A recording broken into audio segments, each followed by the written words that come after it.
selanjutnya akan saya bahas tentang peta jalan sistem informasi kesehatan tahun 2015 sampai 2019. Untuk topik yang pertama itu ada peta jalan sistem informasi kesehatan.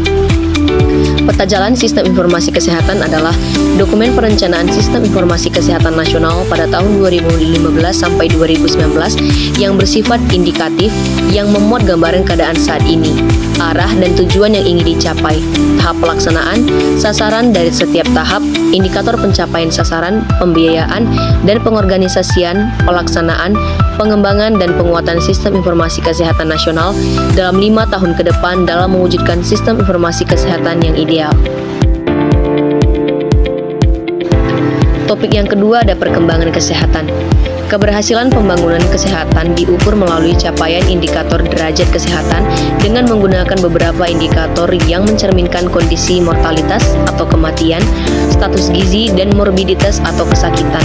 Di antaranya adalah angka kematian bayi atau AKB, angka kematian ibu atau AKI, angka harapan ibu atau AHH, dan prevalensi gizi buruk.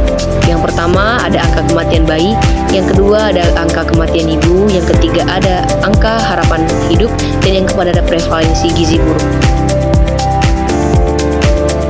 Topik yang ketiga itu ada prinsip dasar. Pengembangan dan penguatan sistem informasi kesehatan dilakukan dengan memperhatikan prinsip-prinsip sebagai berikut. Yang pertama ada pemanfaatan TIK.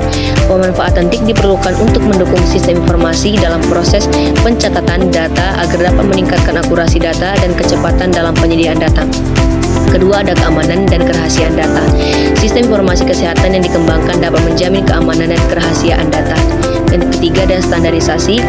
Agar sistem informasi kesehatan terstandar, perlu menyediakan pedoman nasional untuk pengembangan dan pemanfaatan TIK.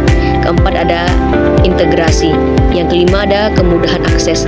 Data dan informasi yang tersedia mudah diakses oleh semua pemangku kepentingan. Dan yang keenam ada keterwakilan. Topik selanjutnya itu ada tahapan Grand Design Sistem Informasi Kesehatan. Grand Design Sistem Informasi Kesehatan berorientasi pada kualifikasi produk yang diharapkan, ditinjau dari kebutuhan kinerja dan spesifikasinya, serta strategi tata kelolanya. Pengembangan strategi dan kegiatan pokok dalam penguatan sistem informasi kesehatan dilakukan berdasarkan masukan 6 komponen dan standar sistem informasi kesehatan yang ditetapkan WHO, yaitu yang pertama, sumber daya SIK, yang kedua indikator, yang ketiga ada sumber data, keempat ada manajemen data, yang kelima ada produk informasi, dan yang keenam pemanfaatan dan diseminasi. Topik selanjutnya itu ada peta jalan sistem informasi kesehatan. Yang pertama itu ada fase 1 dari tahun 2015 sampai 2019, diarahkan pada penyediaan sistem informasi kesehatan yang mampu menyediakan layanan informasi kesehatan yang lebih cepat dan valid, serta memungkinkan terjadinya proses berbagai sumber daya data bersama pada berbagai jenjang administrasi manajemen kesehatan. Pada fase kedua, yaitu dari tahun 2020 sampai 2024, diarahkan pada penyediaan sistem informasi kesehatan yang mampu menyediakan layanan informasi kesehatan yang lebih cepat dan valid. Fase ketiga dari tahun 2025 sampai 2029, diarahkan pada pemantapan sistem informasi kesehatan yang mampu menyediakan layanan informasi kesehatan yang lebih cepat dan valid, serta memungkinkan terjadinya proses berbagai sumber daya data bersama pada berbagai jenjang administrasi manajemen kesehatan. Yang keempat itu ada fase keempat, yaitu dari tahun 2030 sampai 2034, diarahkan pada penyediaan sistem informasi kesehatan yang mampu menyediakan layanan informasi kesehatan global yang lebih cepat dan valid. Topik selanjutnya itu ada indikator kinerja. Indikator kinerja merupakan ukuran tidak langsung yang digunakan untuk mengindikasi apakah kinerja pelaksanaan peta jalan sistem informasi kesehatan yang telah atau akan dilakukan telah sesuai dengan yang direncanakan. Indikator kinerja pelaksanaan peta jalan meliputi indikator input, proses, dan output yang merefleksikan pencapaian misi dan strategi melalui serangkaian kegiatan. Nah, di samping saya sudah menyediakan gambarnya ataupun tabelnya, yang itu ada indikator input, yaitu persentase kegiatan yang tertuang dalam peta jalan dilaksanakan. Indikator proses, yaitu persentase target kegiatan yang dilaksanakan tercapai. Dan ada indikator output, yaitu tersusunnya rencana tindak lanjut dari kegiatan yang tertuang dalam peta jalan yang tidak dilaksanakan. Topik selanjutnya itu ada pemantauan dan evaluasi. Pemantauan pelaksanaan peta jalan sistem informasi kesehatan tahun 2015 sampai 2019 bertujuan untuk mengetahui perkembangan pelaksanaan peta jalan, mengidentifikasi serta mengantisipasi permasalahan yang timbul dan atau akan timbul untuk dapat diambil tindakan sedini mungkin, dan untuk menjamin peta jalan dilaksanakan sesuai yang diharapkan. Pemantauan dilakukan terintegrasi dalam kegiatan rutin Kementerian Kesehatan dengan berkoordinasi dengan semua pemangku kepentingan terkait dengan sistem informasi kesehatan. Hasil pemantauan dapat menjadi dasar untuk melakukan langkah-langkah perbaikan perencanaan bila mana timbul permasalahan pelaksanaan peta jalan. Hasil pemantauan juga dapat digunakan sebagai masukan dalam melakukan evaluasi pelaksanaan peta jalan. Materi selanjutnya yaitu ada contoh program atau aplikasi yang relevan dari tahun 2015 sampai 2019. Yaitu ada 3. Yang pertama itu ada SIKDA generik, yaitu Sistem Informasi Kesehatan Daerah.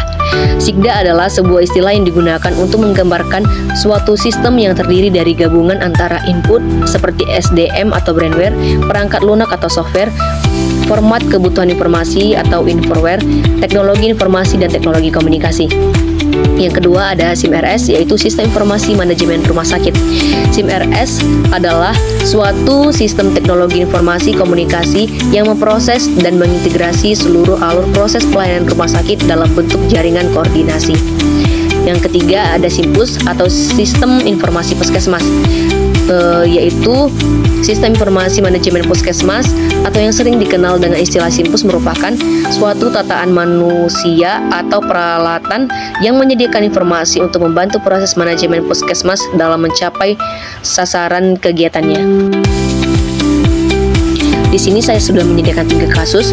Untuk kasus yang pertama, pemerintah Indonesia melalui peta jalan SIK dari tahun 2015 sampai 2019 menekankan pentingnya penguatan sistem informasi kesehatan untuk mendukung pengambilan keputusan berbasis data. Salah satu aspek kunci dalam implementasi peta jalan tersebut adalah pemantauan dan evaluasi atau MONIF terdapat kinerja dan pencapaian target SIK di tingkat pusat maupun daerah. Bayangkan Anda adalah seorang analis kebijakan kesehatan di Dinas Kesehatan Provinsi. Anda diminta untuk melakukan pemantauan dan evaluasi implementasi SIK sesuai dengan peta jalan 2015 sampai 2019. Apa tujuan utama pemantauan dan evaluasi dalam konteks implementasi peta jalan SIK tersebut? Pembahasannya yaitu memastikan kesesuaian implementasi dengan target peta jalan SIK 2015 sampai 2019, mengukur capaian indikator seperti keterpaduan data kesehatan, kecepatan pelaporan, dan pemanfaatan data untuk perencanaan. Kasus yang kedua, pemerintah Indonesia melalui Kementerian Kesehatan telah menyusun peta jalan sistem informasi kesehatan 2015 sampai 2019 sebagai panduan pengembangan dan implementasi SIK di tingkat nasional maupun daerah.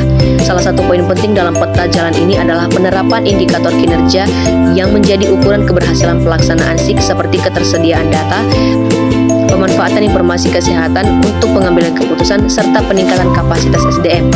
Sebutkan dan jelaskan minimal 3 indikator kinerja utama yang ditetapkan dalam peta jalan SIK tersebut.